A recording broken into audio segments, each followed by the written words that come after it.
Assalamualaikum warahmatullahi wabarakatuh.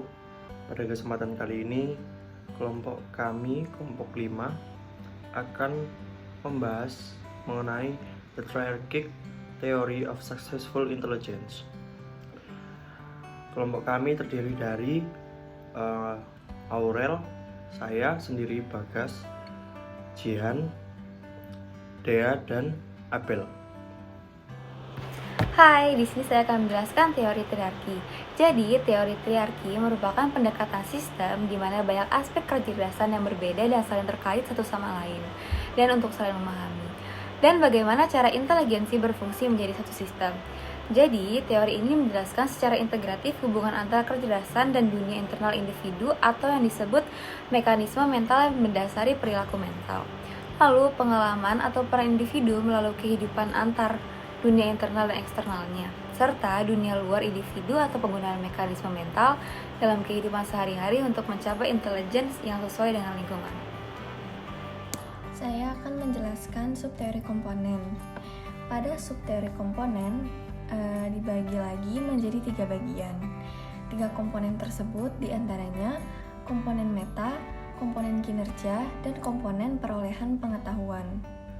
Yang pertama ada komponen meta.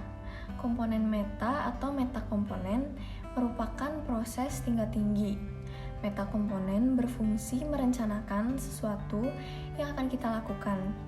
Tugas metakomponen sendiri meliputi mengidentifikasi suatu masalah, menentukan bagaimana kita menyelesaikan suatu masalah, sampai mengevaluasi permasalahan setelah masalah tersebut selesai.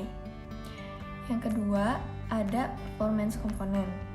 Berbeda dengan metakomponen, performance komponen merupakan proses tingkat rendah.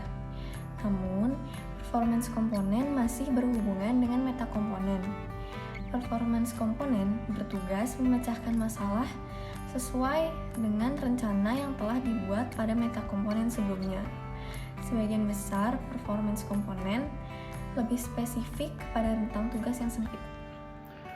Knowledge Acquisition Component adalah komponen yang memiliki peran dalam menerima informasi. Dibagi menjadi 3, yaitu Selective Encoding, Selective Combination, dan Selective Comparison.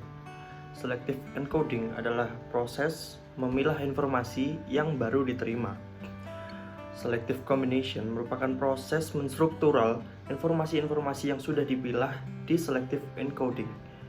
Dan yang terakhir, Selective Comparison merupakan proses di mana informasi baru yang sudah terstruktur ditinjau kembali dengan informasi lama yang memiliki similaritas untuk mendapatkan hasil yang terbaik dari informasi tersebut. Assalamualaikum warahmatullahi wabarakatuh. Dengan saya Salma Nabila Ramanda dengan 3 digit NIM terakhir 224. Di sini saya akan menjelaskan intelligence and experience.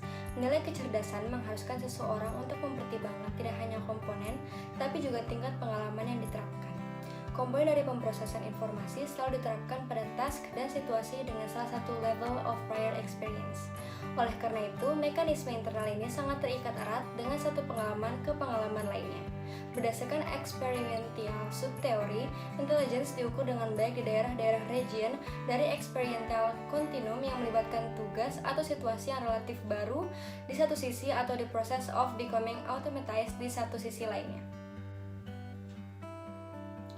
Intelligence and experience dibagi menjadi 2, yaitu ability to deal with novelty atau kemampuan untuk menghadapi kebaruan, dan ability to automatize information processing atau kemampuan untuk mengotomatisasi pemrosesan informasi.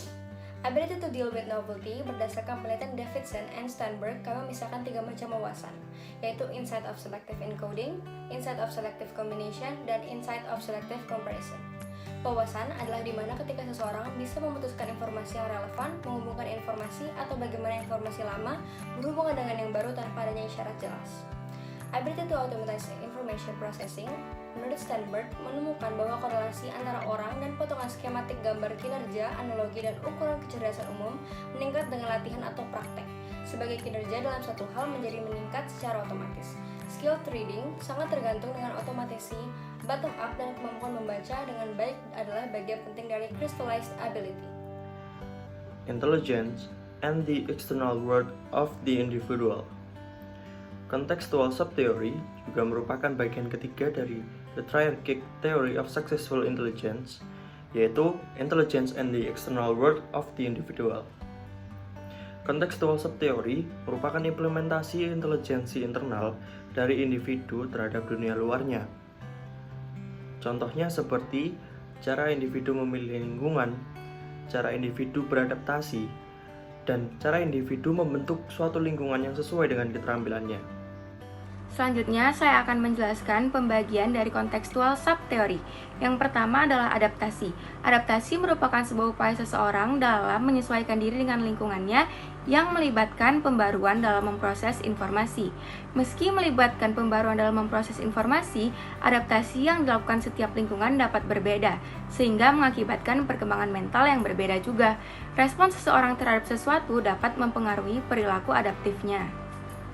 Yang kedua adalah shaping. Shaping adalah alternatif atau jalan lain apabila adaptasi gagal dilakukan. Tapi tidak selalu seperti itu. Beberapa orang juga melakukan shaping sebelum melakukan adaptasi. Shaping merupakan upaya seseorang dalam mengubah lingkungannya agar sesuai dengan dirinya sendiri karena gagal dalam menyesuaikan diri dengan lingkungannya.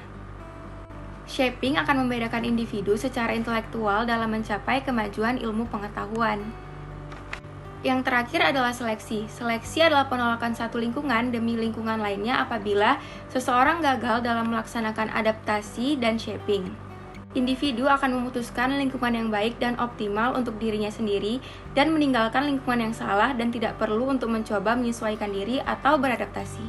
Sekian penjelasan mengenai Triarchic Theory of Successful Intelligence by Robert Jeffrey Sternberg yang dijelaskan oleh kelompok kami. Kurang lebihnya mohon maaf. Terima kasih atas perhatiannya. Wassalamualaikum warahmatullahi wabarakatuh.